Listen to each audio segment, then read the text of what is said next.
And again, one of the mantras that I like to live by, kind of in keeping with that, what an adventure mantra is. You can either step back into comfort or step forward into growth.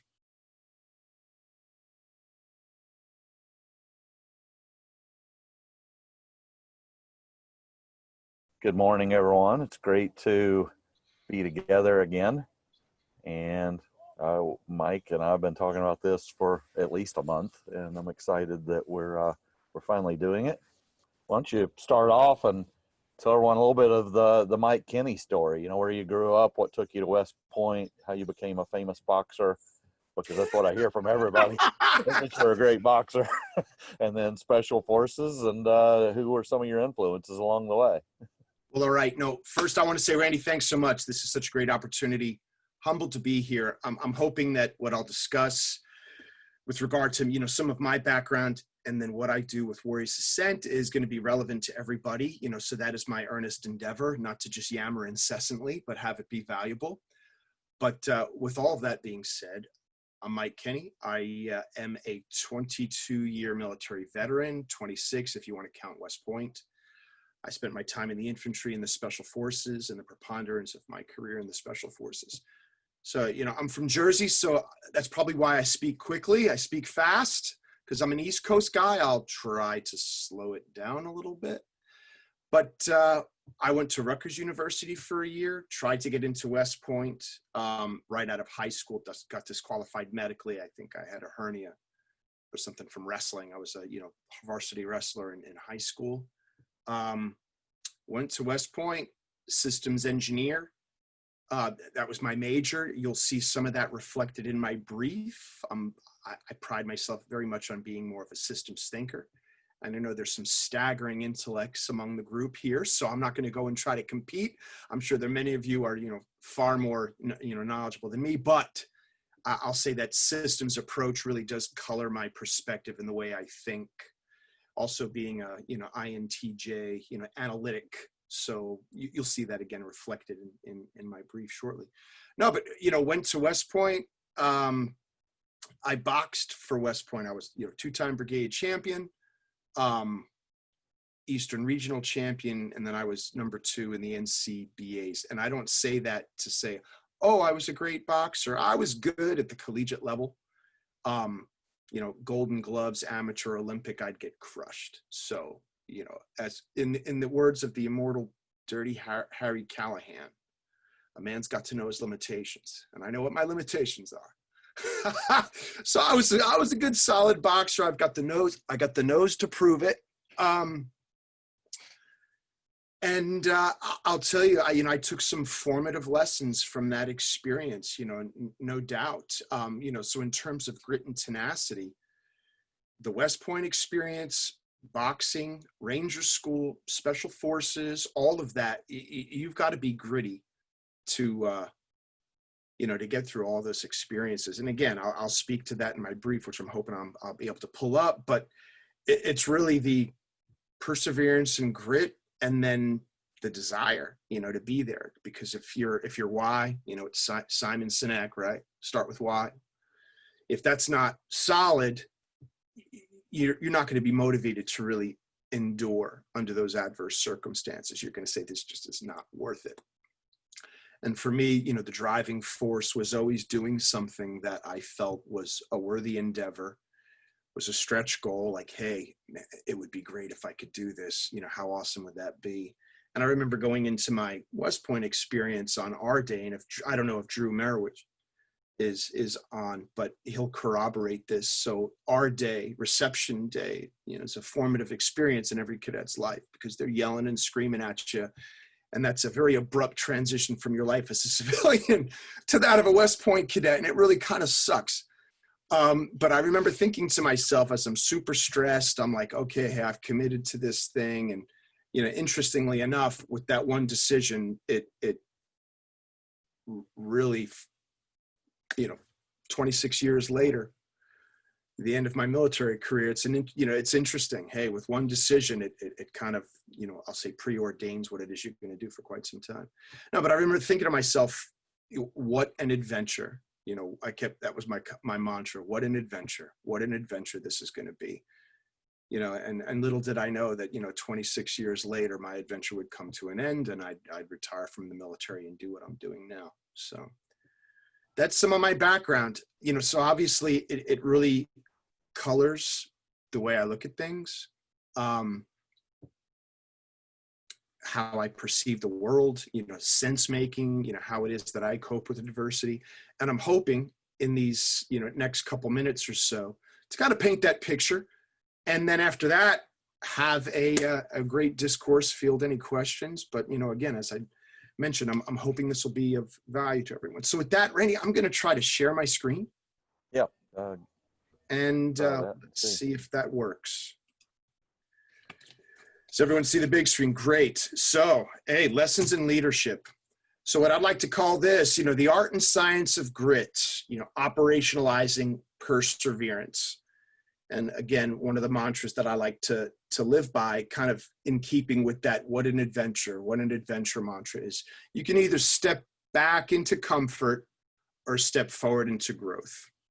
And for me, that really does kind of steel my resolve in terms of, all right, hey, put yourself out there. So as I'd mentioned, and please don't think me, a cheese dog for, throwing up all the equations, but, as I'd mentioned, somewhat analytical, and I like to have mental models, algorithms. I'm somewhat of a diagrammatic thinker. So for me, this helps kind of systematize what it is that we do at Warriors Ascent, and then also what I've done, I'll say experientially, my whole life. So first and foremost, hope. And I think Randy did a great job in the write-up of saying, hey, we are now in an environment where it's exceedingly stressful. We're wondering, hey, when is this going to come to an end? When are we going to get back to normalcy, et cetera, et cetera? So quoting, Douglas MacArthur in his address to the Corps of Cadets when he got the Sylvanus Theater Award, talks about duty, honor, country, those three hallowed words. Reverently dictate what you ought to be, what you can be, what you will be. They are your rallying points to build courage when courage seems to fail, to regain faith when there seems to be little cause for faith, to create hope when hope becomes forlorn. So that always resonated with me because there are times when things seem hopeless and you're like, man, this sucks. I don't see a way through this. And, when you look at Douglas MacArthur's history, and the experiences that he had, you realize, well, hey, if he's saying it, and if that's his guidance to the Corps of Cadets, well, then that should ring true for all of us. So hope, I'll throw this equation out there. This is from Dr. Charles Snyder, and he was a psychologist here at KU of all things.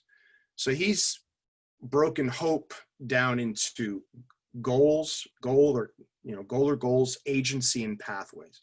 So just very briefly, having a goal, having something to aspire to.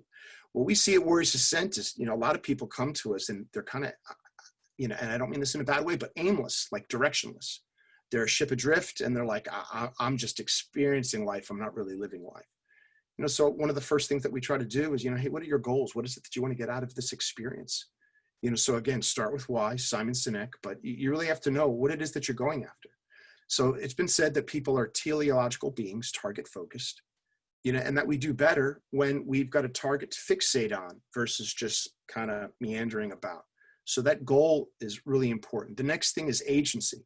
So agency is just a fancy way of saying that you've got control over your life, what happens to you, or your choices. In the Stoic philosophy, Seneca, Marcus Aurelius, what they'll talk about is reasoned choice. Your ability to say, I'm going to do this, I'm going to take action. People come to us, and quite frankly, a lot of them, again, I hate to say it, play the role of the victim. Some of them worse than others, but a lot of them feel that, hey, these things are happening to me, I have no control. I'm a victim here and things are beyond anything that I can assert any control over. And one of the things that we'll do early on is show them that they've got control over more facets of their life than they think. Certainly not everything. And there's, you know, equanimity, you know, the equanimity prayer. You know, God, give me, you know, the strength to control the things that I can. Geez, what is it now? The courage to accept the things that I can't control and the wisdom to know the difference. Bottom line is focus on what it is that you can control. None of us here can control every facet of our lives. However, there are things pretty, you know, I'll say influential things that you can, and we'll go over that in the next slide or so, that you can control in order to really get your life back on track, more so than you would think. Last is pathways. So pathways, what they mean in this equation is just having multiple routes to get at where it is that you want to be. So you can have a goal, you can have somewhat control, but if you don't have, you know, a plan or multiple means, you know, resilient, again, you've got less hope because you're like, I just don't see a way through. You know, I've got the motivation, I've got some skills and tools, but I just don't see how it is I'm going to get there. So in terms of pathways, multiple redundant, I'll say contingencies or paths to your end state goal, which is very important. So again, at Warriors Ascent, you know, one of the things that we show are a variety of tools to help people reassert control, you know, over their lives. And we like to say that ours is a holistic approach, and we provide our participants the tools to heal and tend the mind, body, and soul, so that they've got multiple pathways. In other words, there's some instances where we show meditation and mindfulness, and you'll get some of the alpha types, especially the guys. They're yoga and meditation. What? I'm not doing that sissy hippie stuff, you know, but we appeal to their logic and reasoning and say, well, hey guys, this is evidence-based. This stuff works. So we like to say, trust the process and do it. So they'll all usually do it and say, all right, hey, that's great. And we have mostly converts at the end of our experience. And they're like, this is fantastic. I'm glad you made me do this. Others maybe less so, especially the yoga. They're like, I'll meditate, but yoga's not for me. Nutrition's another aspect. We'll do art, we'll do journaling, we'll conduct, you know, a variety of training with different modalities, all designed to reassert that sense of control and agency via multiple pathways. You know, so there's some redundancy there, and that is for us very critical. Next is motivation, right? If you don't have the motivation, you can have the path, you can have it all laid out for you, you can have this great goal and say, man, that's going to be awesome. But if you don't have the motivation to get there, you've got nothing. And this gets back to what I was saying about some of my experiences. So, you know, really wanted to go to West Point. You know, I figured, hey, what a great experience. So I was super motivated to put up with anything. I remember my mother calling me and saying, hey, do you think you'll make it? You know, it's hard. You've been there now for a couple weeks, couple months. You know, do you think you'll see it through? And I remember saying to her, I was like, I will handcuff myself to my desk if that's what it takes, because I will make it through this place. And I'm not saying I'm like a badass or anything. I'm saying that's how badly I wanted it, you know, because I kind of knew, hey, this is a make or break experience here. This can really set me up for success. Or, you know, I can buckle under the pressure and say, oh, it's too tough. And I wasn't about to do that. So motivation. So motivation, this comes from Dr. Piers Steele. So what he talks about is value times expectancy divided by impulsivity and delay. And we threw, you know, energy in there, because without the energy to see all that through, you know, you've got nothing as well. And I'll break that out shortly. But value, how much do you value what it is that you're doing, which gets back to the goal.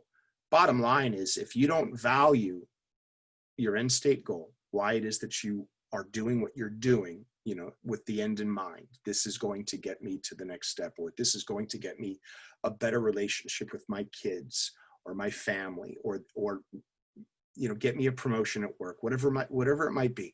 But if you are not really dialed in clearly with the value of the goal that you're pursuing, your motivation is going to wane, no doubt. You've got to be super clear on that.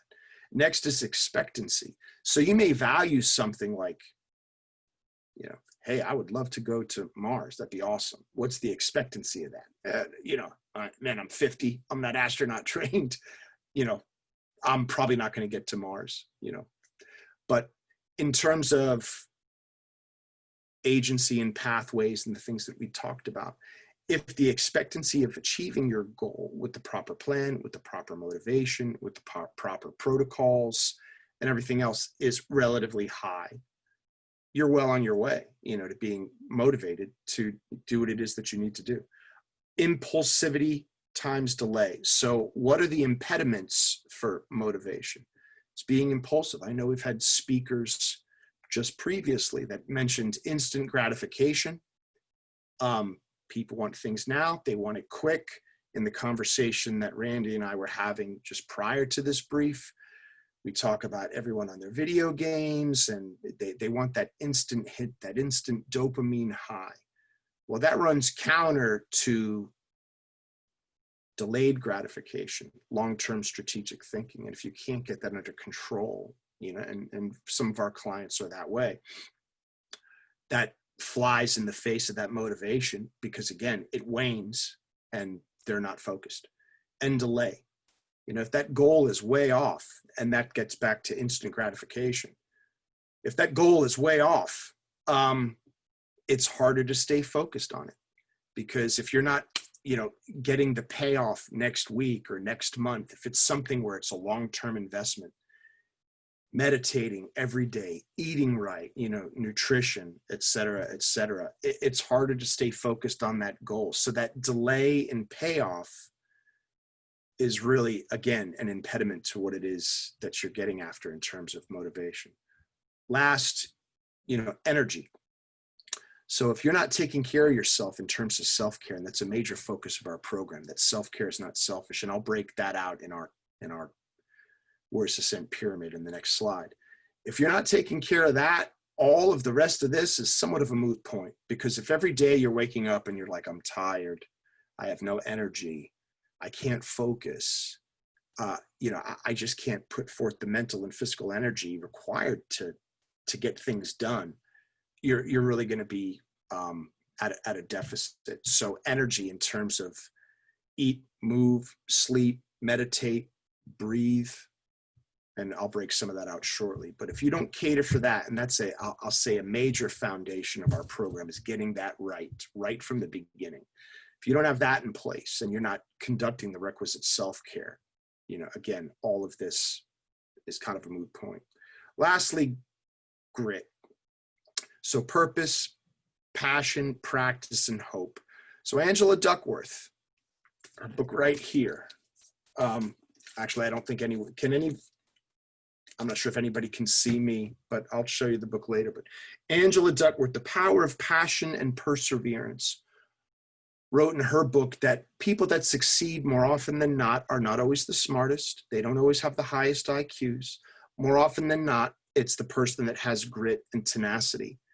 And two of the case studies, which she calls paragons of grit, exemplars of people that are gritty, are West Pointers and Special Forces people, which I thought was interesting. So she showcases Beast Barracks and then also the Special Forces qualification course. So I thought, well, hey, that's great. I'm in good company then. But grit, purpose, being clear on your purpose. So you see themes continuing to resonate throughout, over and over. Be clear on your purpose, your passion, your why. Why am I putting myself through this? Practice, that 10,000 hours. You need to be able to, you have to put in the practice, the diligent practice. For us, we talk about our protocols, what it is that we have our participants do during our Warriors Ascent program, what I like to say or call or term 5 days of what right looks like. So what we're doing is we're putting into practice the things that we know to be very effective. So we have them wake up and meditate every day. We have them do yoga. The food that we eat, we outsource to Fit Style. They're the people that outfit the Chiefs and Patrick Mahomes specifically. We have them eat right. So we're not whining and dining them and giving them all sorts of cookies and treats. And I know for the ladies, that's particularly bothersome, but I'm not there to give people what they want. I'm there to give them what they need. So, and a little sidebar there. Do you know that you've got more neurotransmitters in your gut than you do your head, which is another reason we do that. So if you want an overall sense of well-being, you need to eat right. So again, these are the practices that we put into place for 5 days with the intent of showing them 5 days of what right looks like. And it's our earnest hope, and I say this right from the beginning, at the end of that 5 days, they're going to be feeling better than when they came to us for a variety of reasons. And I have yet to be wrong.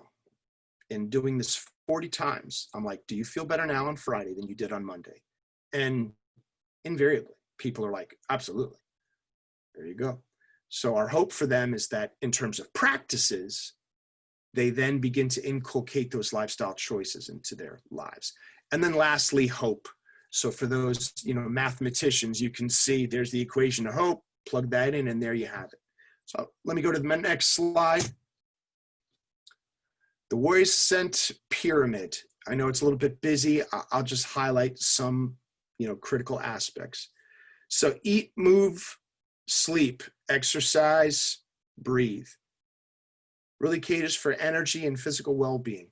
So that really is the cornerstone of what it is that we offer, mostly.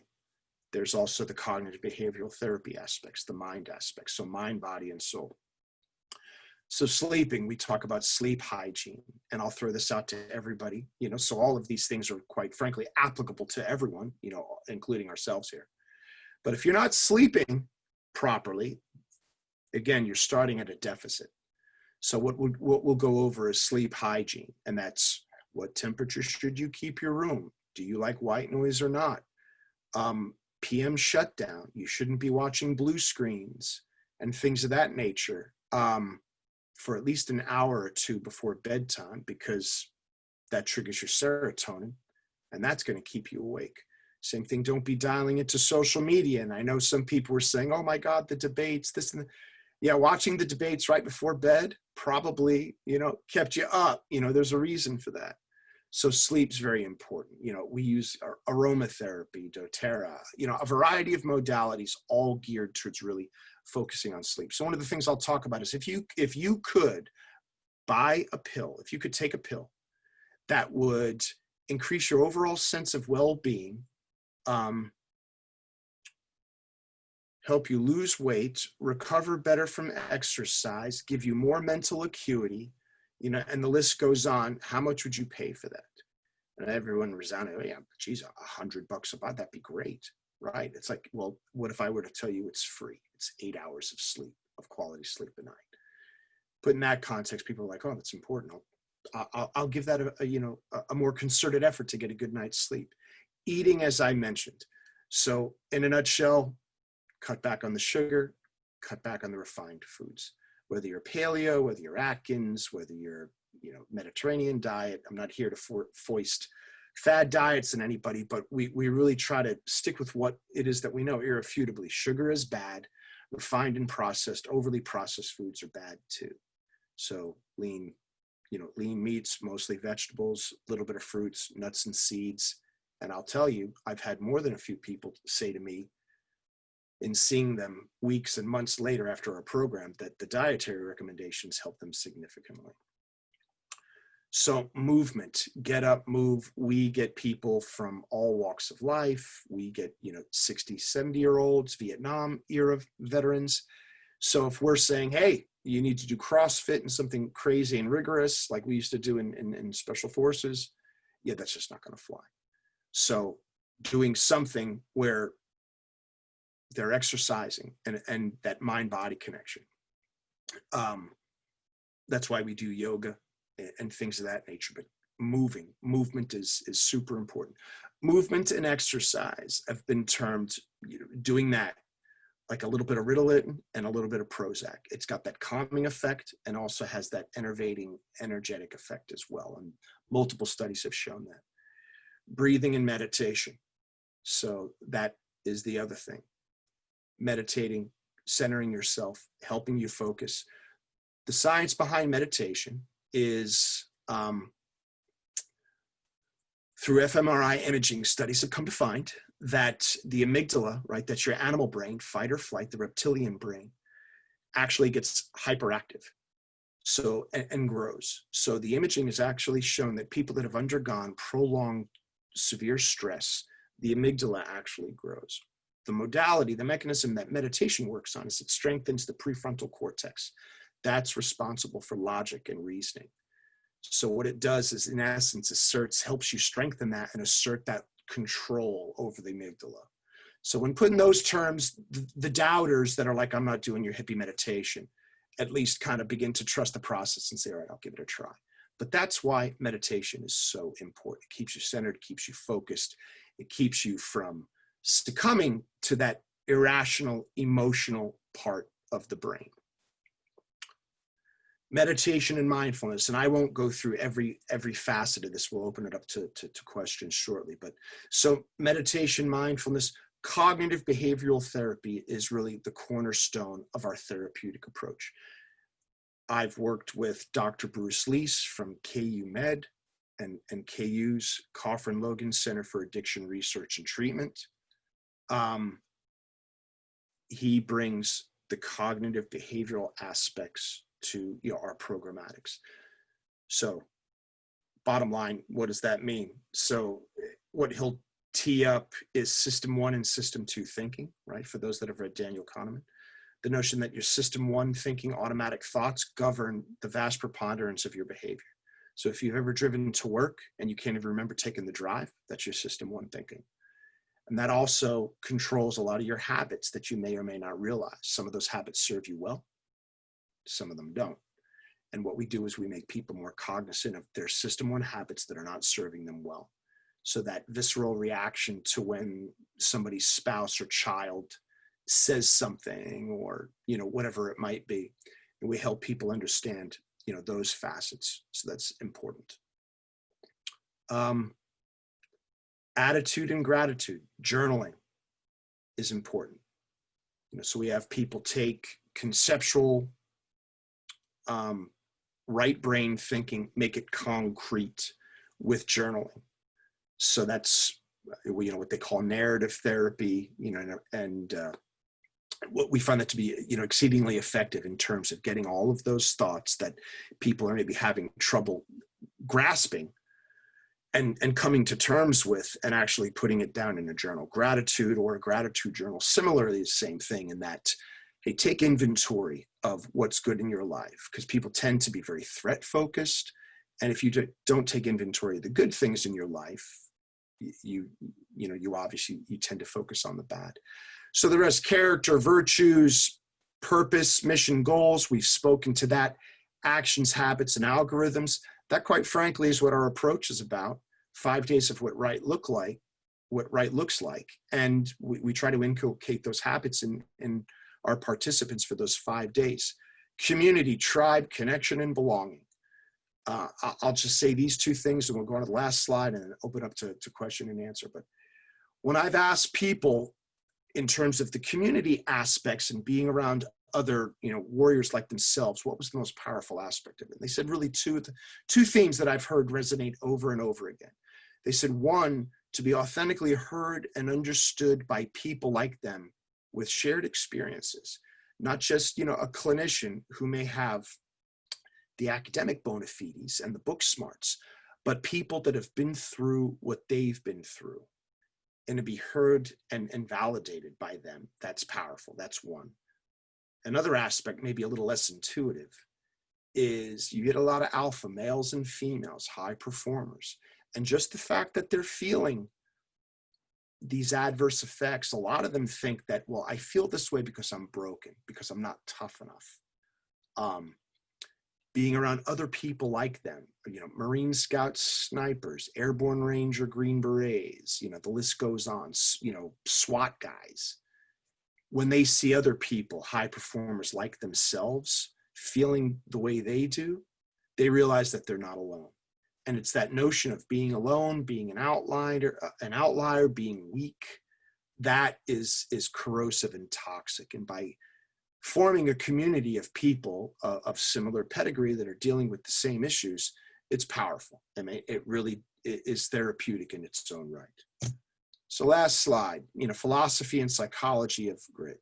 So setting conditions, right? This whole experience is about setting conditions for success, a growth versus fixed mindset.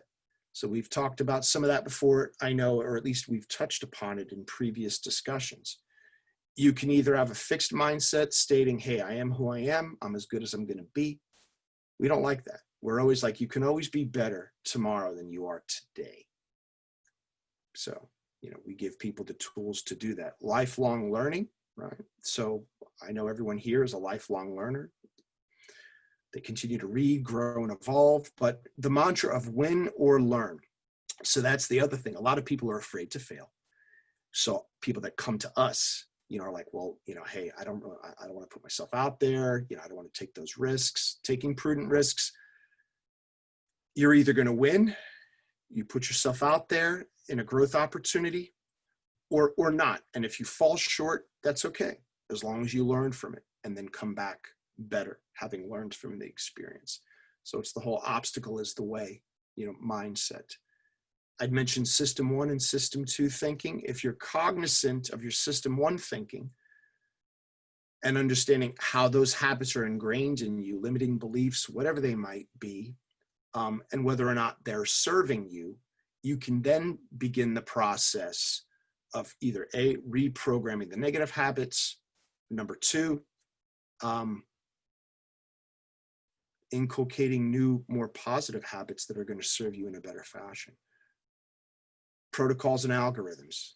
So if system 1 thinking predominates, best to have algorithms and protocols, habits, things that you do periodically, get up and meditate, eat right, go to sleep, on a regular basis.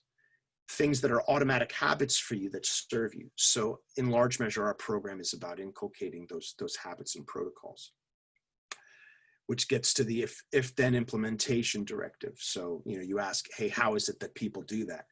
If I'm faced with a particular circumstance, my spouse says something that sets me off, or my children, then, what have I done in the past? Well, I yelled, screamed, said something, bad, whatever it might be. And I've done this with, one of our, West Pointers, a guy that was a, West Pointer that came through our program. And I said, hey, these are the things that I would do. These are the things that I do. If I feel like I'm stressed or I feel like I'm agitated, I just say like, hey, I'm going to go for a walk now. So rather than saying something mean, I'm like, all right, hey, my if then implementation is, all right, I know this isn't going to go well. I know I'm going down that system 1 habit that doesn't serve me. So then what am I going to do? I'm going to disengage. I'm going to go for a walk. I'm going to meditate, and then I'm going to come back. So it sounds very rudimentary, but I'm telling you, it's a paradigm shift for people. Don't break the chain. So that's a Seinfeldism. So Jerry Seinfeld, when asked by a young comedian, how is it that you became such a great comedian? He told him, my goal was to write a joke every day. And he's like, okay. He says, don't break the chain. Write that goal every day. That's powerful. So what we say is meditate every day, eat right every day, move and exercise every day, even if it's small, even if it's just meditating for 5 minutes a day. That's key. The psychology of utter commitment, commit wholeheartedly to what it is that you're going to do. And then finally, the magic of thinking big, in terms of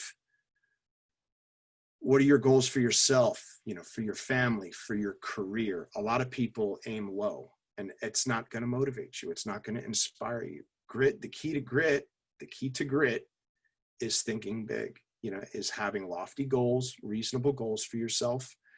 And we have our participants map that out, so one of the last things that we'll do in the week on Thursday, having given them all the tools, is now I want you to be clear on what your goals for yourself, for your family, for this, for that, and be clear in that, schedule that, and make the time for it. So with that, I'll shut up now. I'm hoping some of that was useful. I'll field any questions, anything that you guys want to delve further into, but I just kind of wanted to set the stage in terms of our approach at Warriors Ascent, and how it is we, quite frankly, operationalize grit, and perseverance for the people that come to us. It's fantastic, Mike. If anybody has questions, type it in the chat and I will open you up. When you first put up that slide of equations, you scared me because I thought we were going to have to do math.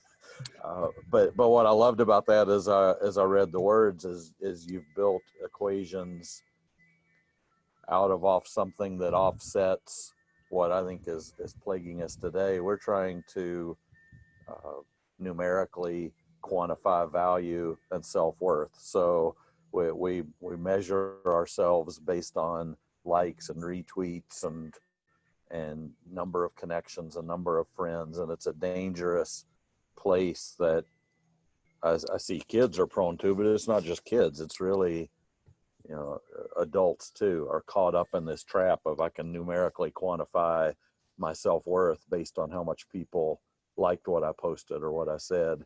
And you kind of gave some math that's around something different to counter that. How do you approach that when people come in and they're already beaten down, they already have that low self-worth, and you've got to build that up?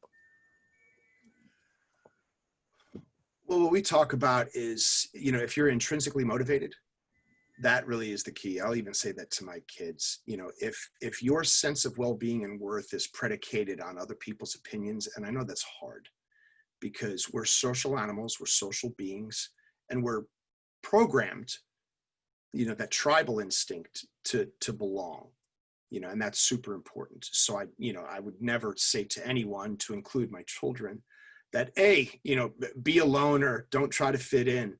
But what I also try to do is say, you need to be clear on what it is that you want to achieve, on your personal goals, things that you can control. This gets back to control the controllable. I can't control how somebody feels about me. I can control my own thoughts and actions. And this is what Dr. Leese with the cognitive behavioral therapy touches upon, which is you can control your thoughts, which can control your emotions, which control your actions. And some of that works in reverse. You can also, quote unquote, fake it till you make it, or we say in the Army, false motivation is better than no motivation at all. You can act motivated when you're getting rained on and it's super cold and go, this is awesome. And then next thing you know, you're all laughing and you've actually motivated yourself, But, ultimately, you can only control yourself, your thoughts, and your own actions. So again, that's what it is that we focus on at Warriors Ascent. So I think some of you maybe are familiar with John McGraw, former Chiefs player. He's with Vision Pursue. He's helped us out a bunch. Great guy, great organization. One of the things that he'll teach when we've had him come in from time to time is control the controllable. Control the controllable. So, yeah. I hope that at least answers most of your question. Let's go to Joel. Hey, Mike, thanks for being with us this morning. Could you give us a description of your primary clients, people who take part of an Ascent, and then what does a week at Ascent look like for them? No, absolutely, Joel. Thanks so much. Right, so I'll say our ideal client, right, is a veteran or first responder. So first responder, police, fire, EMS, with, PTS. And with that, we're not looking for a clinical diagnosis. That would be a barrier to entry, right? So what we say is if you're a veteran and first responder and you've undergone, in your assessment, significant psychological and emotional trauma, for us, the ideal is somebody that's functioning, right? We don't want somebody with imminent suicidal ideation. They need immediate care, or homicidal, like I'm so annoyed I want to hurt somebody. We need people flat and stable, at least to a degree. But our ideal candidate is somebody that is in their job, they're functioning, but they can they're feeling that they're right on the precipice. They're like, I'm barely holding on. I need some coping mechanisms and tools. I'm hanging in there, but I know that if it continues down this path, I'm going to lose it. I'm going to lose my job. I'm going to lose my family, whatever it might be. So that for us is our ideal candidate. In terms of what Warriors Ascent looks like, so 5 days, they come to us at Heartland Center off of 45 Spur. And they'll spend Monday to Friday. So Monday afternoon to Friday afternoon. Right from the get-go, we start in with Dr. Leese with cognitive behavioral therapy to kind of set the stage. With that, not only will he teach the cognitive behavioral aspects, but will also elicit from all those individuals some of their backgrounds and why and what it is that brought them to us. So in as much as they're willing to share, we'll get that from them. And there's a degree of catharsis there. And also in that open sharing and being vulnerable, it's so interesting to watch because the group dynamics, storming, norming, forming, and conforming, which usually take quite some time, are really accelerated by virtue and as a function of, I think that vulnerability, people just saying, hey, let me tell you what I've been through. I'm going to share things with you guys or gals that I've not shared with hardly anybody. So after that, meditation and mindfulness, we'll have them do yoga in the morning and the evening. I bring in a gal, Amy Schoenhoff, from Mindfulness in the Heartland. She's wonderful. She'll really focus and deep dive on mindfulness and being centered. Nutrition, as I'd mentioned, so they eat well with us all week. We don't have cakes and candies and soda. We'll have them do art. We bring John Sebelius, who's implemented a veteran arts program. He'll have them do a variety of art projects. It's an attempt to kind of tap into creativity, number one. But number two, in focusing on these art projects, it really forces people to be mindful because you have to have laser-like focus on whether it be a portrait or a clay sculpture or whatever. So it kind of takes you out of your own head and makes you be mindful and very task-focused, which is therapeutic in its own right. And lastly, not lastly, we've got what I'll call cathartic events. Ceremony for the Dead, the Leap of Faith. Ceremony for the Dead is where we have people compose a letter to either somebody that left behind, in the line of duty, in some cases with our law enforcement officers and our soldiers, somebody that maybe they had to kill in the line of duty. In some cases, it's innocence, a lost loved one. But ceremony for the dead or of loss of death, we want them to, again, put it in writing, bring that abstract cognitive to something more concrete, put it into terms, which is, again, very therapeutic in its own right. But then also in that letter endeavor to not forget those memories, because Dr. Leese is quick to point out that you're never going to forget the loss of a loved one. But what you're doing is in a group form endeavoring to not let that govern your life here forward. So you're making a solemn vow to yourself and others that, all right, I'm no longer going to let this control me. That precedes the leap of faith, wherein we follow up on that. We have them, if you've been to our website, they'll climb a 40-foot pole and they'll jump to a tethered ball, which looks like adventure training. But what's interesting about that is we will similarly pair that with that therapeutic aspect, which is, hey, you're leaving behind those aspects. What are you leaping towards? Symbolically, and figuratively and literally. And invariably, it's like, I want a better life, a better relationship with my family. I don't want to be held back. A life free of shame and guilt. They climb the 40-foot pole, and as a guy who's jumped out of countless airplanes, helicopters, hot air balloons, you name it, and having done that myself, being at 40 feet, it elicits that physiological response. You're still going to feel like, oof.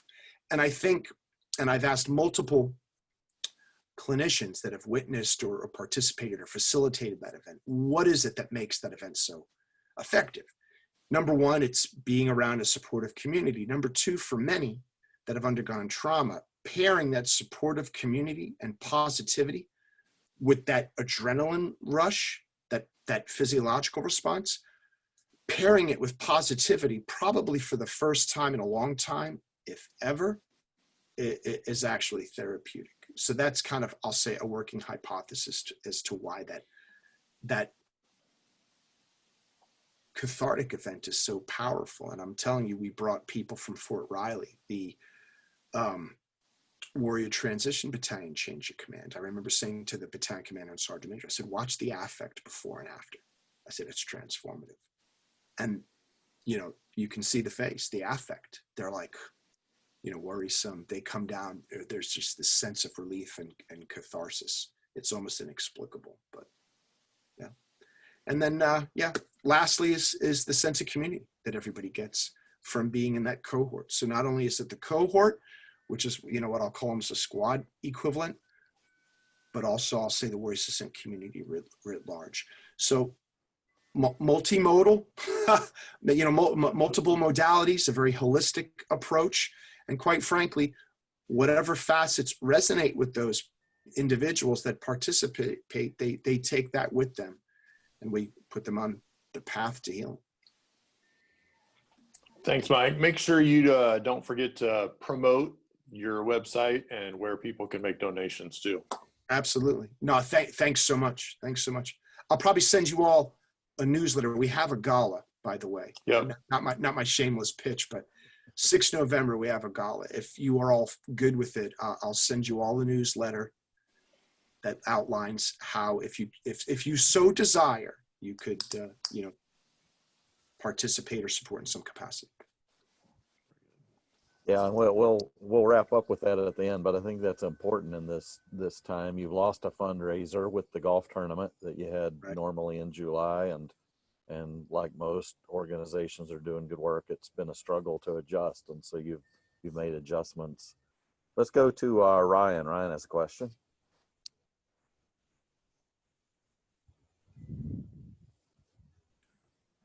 How do you work with people who think that they aren't improving fast enough? Because I imagine it's easy for them to do it during the program, but then I imagine there's always 2 steps forward and 1 step back. And so how do you change that mentality of somebody who wants to, and there's better words for it, but beat themselves up because they're not improving the way that they want to?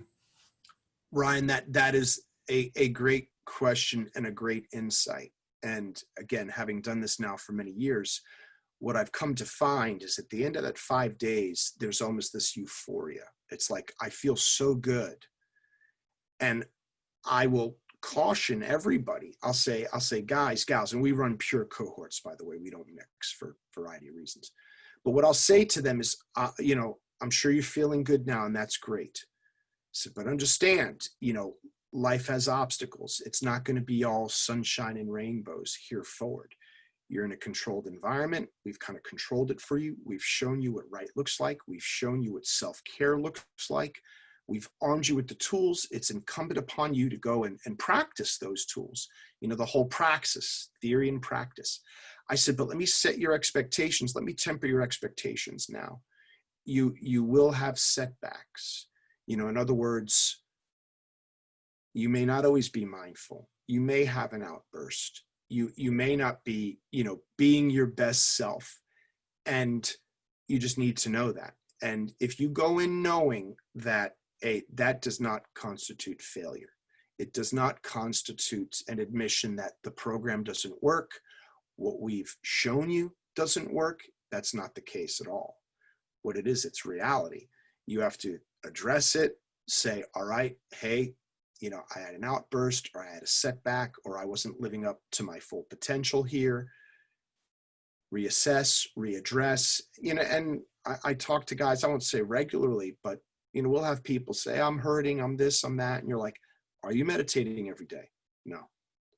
Are you journaling? No. Are you surrounding yourself with supportive people? No. Are you eating right? No. Are you asleep? No. And you're like, hey, you know, there you go. You know, I mean, there are times when, through no fault of your own, bad things happen. I like to say bad things happen to good people, and I get it. And I'd never say, hey, quit playing that. Sometimes bad things happen. But the fact of the matter is, you can either be crushed by it, right? Or you can say, all right, I'm going to come through this. They call that post-traumatic growth. That's the clinical term. Okay, how am I going to bounce back? So, Ryan, long story short, we set those expectations that here forward, we've put you on the path to healing, right? That we like to say the hero's journey, if you use the Joseph Campbell rubric, the monomyth, that you're kind of like a hero in your own story that you get to write. And there's no hero, there's no story, mythological or otherwise, that was, hey, the hero woke up and his life was fantastic. No, it's always facing adversity and persevering. So if you, again, I'm not trying to minimize what people have been through and say, oh, you're a hero. It's like, no, you're the protagonist in your own tale. And you can either endure and persevere and come through it, or you can be beaten by it. The choice is yours. So we try to set those expectations early on. I hope that answers your question. Thank you. Let's go to Frank. And Michael, before my question, I just want everyone to know what a privilege it has been to become acquainted with you, to support your organization. By the way, you are a badass. I would never want you mad at me. Also that I'm always humbled when I'm in the presence of men like you and Drew. You guys have the heart of a lion, and thank you for your service and your 2 reasons why my life is as good as it is. So thank you. I appreciate that. Now for my question. What kind of counsel do you provide family members and friends? How do you integrate them into the support of your clients? That one is a little bit more difficult. We've recently implemented what I'll call refresher training. We did that in January of this year, wherein we brought back alumni, so that, let me back up a little bit. I like to say that ours is a capacity building model. I'll give you, the Warriors Ascent pitch, and I hate for it to be shameless, but we're a 501c3 nonprofit organization that helps veterans and first responders with PTS. We empower our participants to take ownership of their own lives and healing. So it's about empowerment and ownership. And I know Randy's a big fan of Jocko Willink, right? Extreme ownership, kind of the same thing. So in terms of empowerment, that's agency, capacity building. We want to show people, demonstrate to people that you have more power over life than you know, but ownership as well, in that, hey, listen, if things aren't going so well, I get it. Bad things happen to good people, but you can't play the victim. You have to own it. You have to own what it is that you can do. So I like to say that ours is a capacity building model, and that we build people's capacity. So I don't want to say it's fire and forget, the intent, and my background is a special forces guy, as there's some of the commando aspects, right? But really there's more teaching, training, going overseas and training foreign armies, building their capacity so that we're not forever fighting their battles for them in perpetuity. We're enabling them, and they can kind of fend for themselves. This is the same thing. We don't have the resources, the bandwidth to constantly be, counseling people, this, that, and the other thing. So it's a capacity building model. So that's one. People do, the reason I say that is if people, they come to us and then a couple months later they reapply and go, hey, I want to come back again because, to be honest, I didn't apply the lessons that you taught me and I've forgotten. And now I want you to teach me again. It's like, guys, we don't have the money, the time. You need to, you really need to do it right from the get-go. But there are really 2 things that we do. One, that refresher training. And we do that, to kind of get people on the right foot for New Year's, get the year started, off on the right foot. And that's when we'll bring families in as well. And that way they get an introduction to the program. They can kind of see what their loved ones are, have gone through. And even those that maybe are considering, they get a taste of what it is that we do. Number 2 is the mentorship program. So mentors can come back, people that have been through the program. Their role is to be exemplars of what right looks like, in that they are dealing with their own trauma, but they've been through the program. They've implemented those techniques into their lives, and they're not healed. Again, I'm not going to oversell, as I was mentioning to Ryan, that Dominus, you've been healed and your life's a cloudless sky. That's not the case. It's a journey. But these people are farther along on the path to healing than the participants. And their role then is to come back and be exemplars of what right looks like, number 1. And number 2, hold space and share with the participants. how the techniques that we've shown them have impacted positively their lives. In terms of family, Frank, you know, what's hard for us is we run pure cohorts, male, female. Been approached by people that have said, well, you need to start training families. That's really not our charter. And I like to subscribe to the Jim Collins concept of, you know, the hedgehog concept. You know, do what you do better than anybody. And, you know, I think I don't want to dilute the program or the product, number one, and I can't be all things to all people. So with laser-like focus, we're focused kind of on the individual. The last thing I'll say about that, I like to say, and I've got the testimonials, as a matter of fact, I will interview two people. I'd mentioned him, and I won't name names, but, you know, a West Pointer who works for, you know, a company. He came to our program, and I've got the, you know, actually I have the testimonial on the website. His wife, Libby, said, yeah, hey, your program saved our marriage. You know, he was just very isolated, very distant, very angry. The kids were afraid of him, and she's almost in tears. And then she said, hey, he came to the program. He learned a lot of coping techniques, and you know, it really turned our lives and our marriage around. So in as much as we can help the individual, we're helping the families. And I like to say, in saving and impacting one life in that manner, I don't think it's salesy or markety to say we're impacting at least 10 people. I would say the immediate family, spouse and children, extended family, friends. So save one life, you know, I would think we're impacting a great many others as well. Good morning. Mike, I just want to say this has been great this morning. I do a lot of studies on emotional intelligence. And so my question would be, what would you suggest doing to prevent an amygdala hijack? Yes. I find myself in situations where I think it's under control. Somebody will come in and they'll just, and before I know it, I'm hijacked. What can I do to stop that or to prevent it? No, that is such a great question. Yes. So Daniel Goleman, right? Emotional intelligence. Yeah. Exactly. The amygdala hijacking. It's so interesting. And I'll try to give you, you know, a good and comprehensive answer. I see it in my kids, and no one is immune to it. With children, you know, obviously they are less self-regulated than, I'll say, most adults. Some adults are not. But I see it in my kids. Once they get worked up, and I've made the mistake of saying, all right, hey, I'll say to my boys, all right, I'm going to talk to you like a big man now.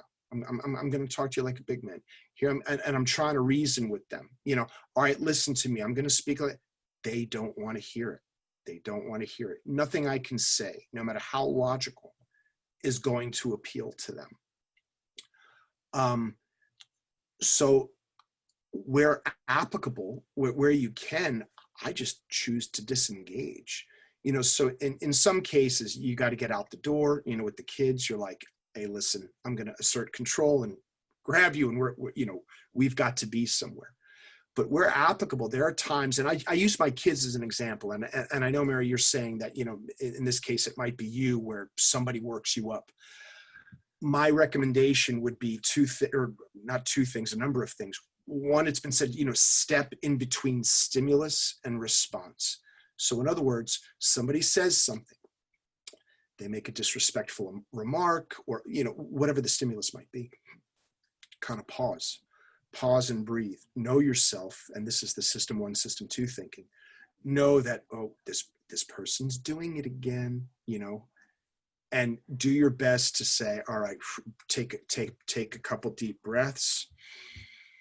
And that vagus nerve, right, which is, you know, again, I'll say neurologically, it is what that deep breathing works on, is that I think it's your parasympathetic nervous system.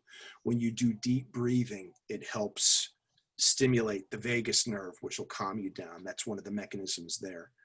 But that would be one thing. Number 2, if you know you're getting in that state, or if you're talking to somebody that's in that state, you know, if at all possible, I would say, hey, listen, you know, we're going to table this discussion, and we're going to come back when we can both have a more productive discussion. I think we saw that in the debates, right?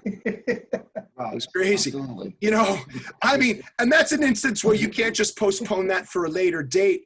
But right there, I mean, you saw it on display. It's crazy. No, so, you know, those are the things that I would really, to the best of my ability, focus on is number one, step in between stimulus and response. Once you, and I've been there too, somebody says something and you almost want to jump out of your seat. You're like, well, what did you say? Yes. And you just have to know your system two thinking needs to take over. And it's, again, it sounds very rudimentary, but oh my Lord, if then implementation directive. Like if, that's the other thing, mental preparation. I mean, if you're having a meeting with somebody that you know kind of triggers you, right? Just say, all right, I'm going to meet with this person. And they really typically agitate me. You can prep yourself and say, okay, if this person does this, this is what I'm going to do. I'm either going to go and take a couple deep breaths, or I'm going to say, hey, listen, that is not productive, or whatever. You know, so that's having the plan, the implementation directive. If you can walk away, that's great. If you're triggered after the fact and you're like, oh man, I am really worked up, I would recommend taking a walk. You know, there's so many studies, eat, move, sleep. They show, I think it's what the bipedal mechanism of walking is super therapeutic in its own right.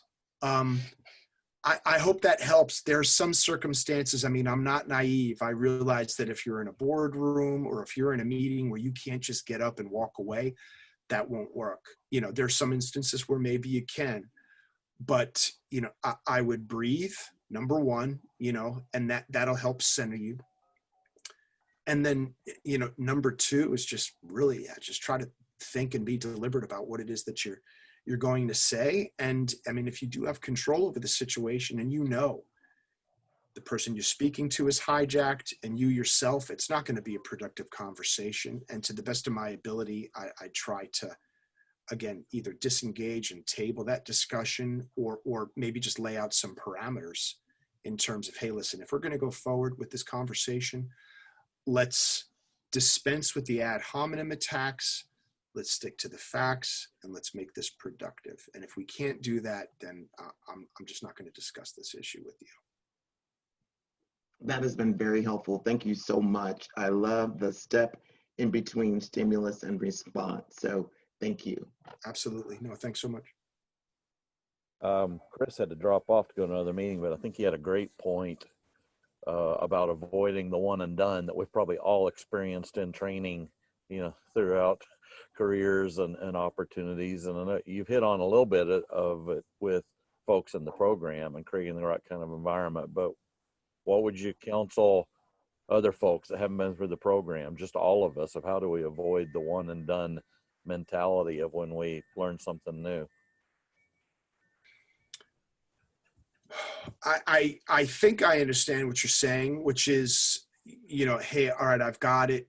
Let's move on. I would say theory, practice, mastery, right? So theoretically, I've attempted to lay out, because that's the way I think. I call it, you know, the equations, you know, operate the art and science of resiliency, of grit. So there's the theoretical, and you're like, all right, some people may go, I don't like that. You know, that doesn't speak to me. Others, analytics like myself, will go, well, I can kind of break that apart and analyze it. That helps me. That's fine. The next is actually putting into practice. So theory, practice, doing it every day. So you can know, you can have the knowledge and say, yeah, all right, that makes sense to me. I got it. I understand. But if you don't practice it, it doesn't matter, you know, because you'll forget, you won't master it. And then mastery is, you know, call it the 10,000 hours, you know, whatever the recipe for success is. But over time, that 5 days of what right looks like, that inculcating lifestyle, habits, and choices, if you practice that every day, it gets back to don't break the chain, the Seinfeld thing that I'd mentioned, is endeavor to say, hey, these are the things that I know are going to help me. These are the things that are worth investing in. So I'm gonna resolve to do this every day. And there's so many other theories out there. It's, oh God, there was one that I came upon. It was, for the life of me, I can't forget. in essence, the theory was, if you can only do something for 5 minutes, do it for 5 minutes. So many people think when you're saying the one and done, there's, I'll say a correlate to that. It's like all or nothing, which is I either need to work out for an hour every day or it's not worth it. Or I need to read a book every week or it's not worth it. And I'm here to tell you, no, if you work out for 5 minutes every day, that's better than nothing. And then that begins to inculcate that habit. If you meditate for a minute or two every day, again, don't break the chain. What you'll find is it's the power of incremental wins. You begin to inculcate that habit. Next thing you know, when you lower the barrier to entry, you're more likely to keep that consistency. And I'll reach back to the FIT principles for physical fitness in the Army: frequency, intensity, time, and tempo, right? So FIT, I will tell you, chief among them is frequency. So you can go with intensity and say, okay, I'm going to put in a real intense workout. You do that once a month, it's doing nothing for you. But if your frequency is every day, 5 minutes a day, that's going to do something for you. So that would be my challenge to everyone, is if there are any techniques that I've mentioned or that you've come across, or any goals like, hey, I want to work out, or I want to do this, or I want to do it for 5 minutes, do something. And again, I'll throw another thing at you, so there are people my age and older. Do you guys know who Joe Weider was? For those of you that worked out, trainer of champions. He was the guy that brought Arnold Schwarzenegger over to the US and then trained him and took him under his wing. They call him the Master Blaster. Joe Weider's number one rule: show up. And you're like, that's kind of stupid. Actually, it's genius. It's genius. Because what he's saying is, even on the days where you really don't feel it, where you're like, I just am not feeling it today, I don't want to put in a workout. If you force yourself to show up, at least show up, you're actually probably going to have a better workout than you think, because you're like, well, I'm here, I may as well do something. And next thing you know, you're going through the motions, and then actually you're starting to do stuff. And you may not have a great workout, but it's better than zero workout. So I would say for all those endeavors, embrace Weider's number one rule and show up, even if it's for 5 minutes. Yeah, I don't know how many times I've made myself go do a workout and it was really lousy, but when it was done, it was like, I'm glad I did that. You always feel better that you made yourself go do a lousy workout, better than just skipping it. It's true. And there's, again, it's all mind body. There's a psychological component to that. There's a psychological component that says, hey, I live up to my word. I've got the discipline. Once I make a commitment to myself, I'm going to commit. Again, even if it's for 5 minutes, I made a commitment and I adhered to it. Well, I take 5 minutes every day to eat my chocolate. Those aren't the habits we're talking about, Frank. Oh, okay. You're a work in progress, Frank. Keep working on it. Frank, I'll get with you offline. You need a personal trainer. Some intervention. Yeah, okay. Any other questions from anyone?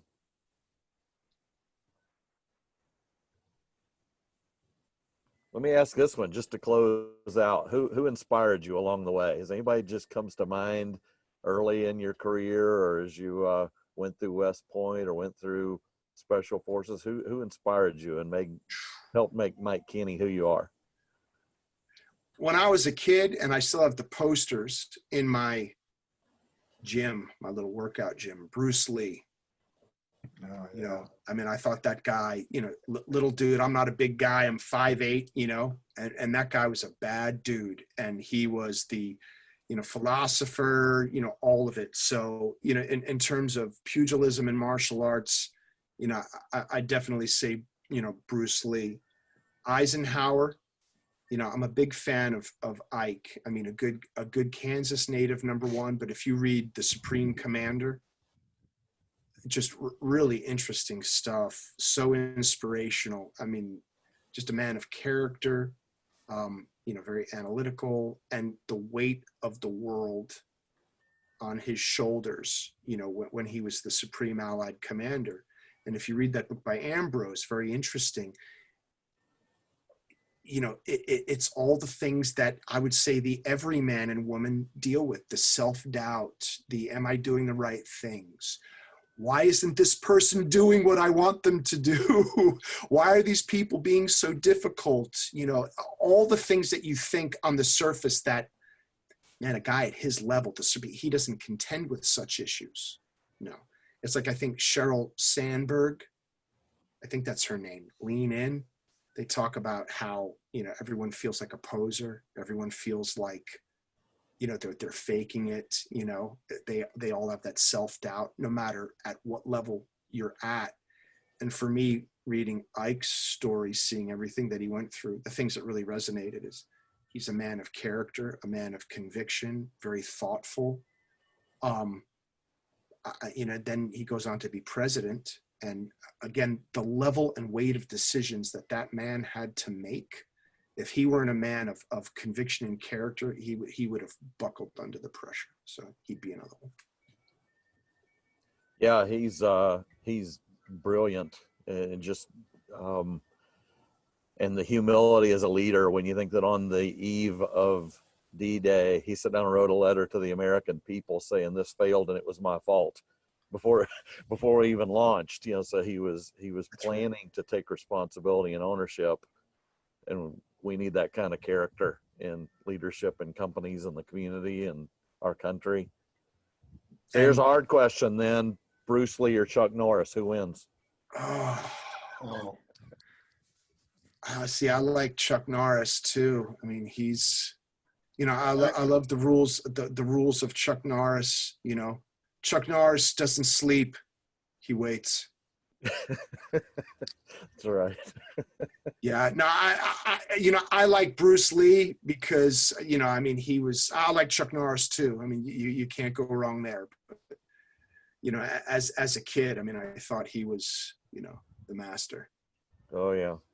Well, this was awesome, Mike. Great information. And I think it's something we all can take something from and apply to our life.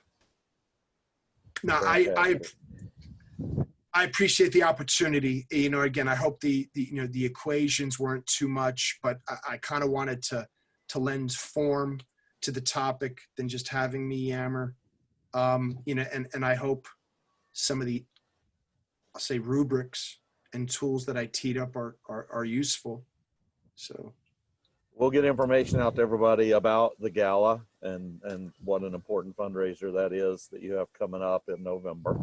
That would be great. That would be fantastic. And please, if anyone wants to reach out to me in any capacity for, just follow up, or if, like, hey man, can for whatever reason, I'm an open door. I'd love to hear from everybody.